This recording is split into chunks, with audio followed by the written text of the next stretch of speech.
Hello, everyone. So, it's now the sixth week of the spring semester, and a few notes for you. Um, I guess I wasn't quite as clear as I should have been at the beginning of the semester, so I want to go ahead and clarify something now. Your English 1101 class will pretty much determine when you need to return first drafts or at least give me first drafts to look over.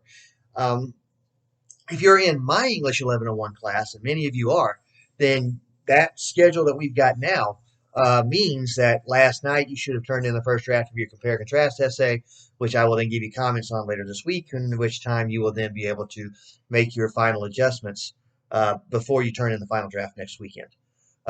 If you don't turn in the first draft of the compare contrast as of last night, then of course you're going to see a 0 in the grade book.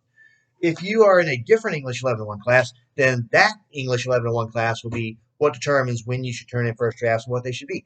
So while my students are working on a compare contrast essay right now, if your English 1101 teacher has you working on a cause and effect or has you working on a descriptive or an argument, then that's the first draft you're going to turn into me.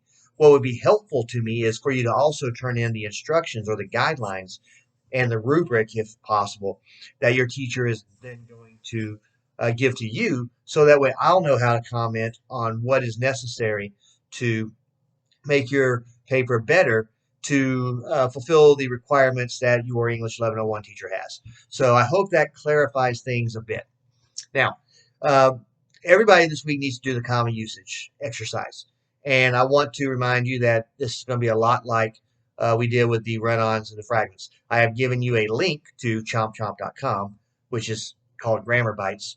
And that exercise for the link that you get is also the same exercise that you have for the PDF version that I've given you. So my suggestion is not just to go through the link and get all the right answers and then put them into the quiz that you have to fill in. My suggestion is do it on your own.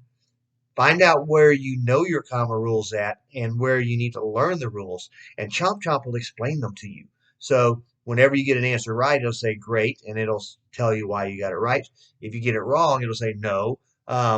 This is the right answer, and this is why this is the right answer.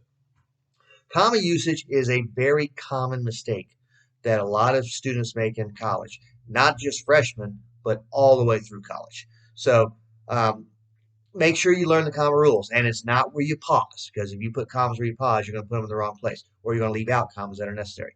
Learn the rules, like lists of 3 or more, like direct quotes, like coordinating conjunctions is a big one, right? Always have those commas in front of the coordinating conjunctions. Introductory elements, whether they're introductory words, phrases, or clauses. Those are things that you're going to want to make sure that you learn the rules to, so that as you continue writing essays, you can apply those rules because you know them better. So this week, everybody should do the common usage thing. If you've turned in your first draft of the second essay, in my case, or my student's case, the compare contrast, you can expect my notes by the end of the week so you can make your adjustments. Um, and if it's your other teacher that's got you doing something different, please send me those guidelines with your first draft so that I will then know how to respond to your first draft.